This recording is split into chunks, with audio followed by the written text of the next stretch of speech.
ওর গলার যে টেক্সচারটা সেটার সাথে এই গান বাছাটা খুব ভালো হয়েছে। রথি, অসাধারণ কাজ করেছিস। ছেলের আমার প্রতি অগাধ সম্ভ্রম, আমার ঠিকানা তাই বৃদ্ধাশ্রম। ব্লো ইনস্ট্রুমেন্ট বাজান আর কি, তারা নিশ্চয়ই জানেন যে বাঁশিতে বাজাতে গেলে মুখটা শুকিয়ে যায়। ও এটা করেছে, আর ওর গলার যে টেক্সচারটা সেটার সাথে এই গান বাছাটা খুব ভালো হয়েছে। রথি, অসাধারণ কাজ করেছিস, খুব ভালো হয়েছে ভাই। দাদা, একটা কি অনুরোধ করবো তোমায়? তুমি তো বললে বাঁশির কথাটা, তো প্রিয়ম যেখানে আছে একটু কি তুমি কিছুটা হবে? এই বিষয়বস্তুর উপরই আজ থেকে বহু বছর আগে রবীন্দ্রনাথের একটি গান।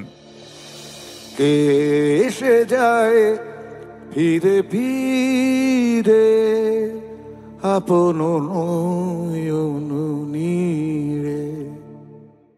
আজই ডাউনলোড করুন আর এনজয় করুন আপনার পছন্দের শো।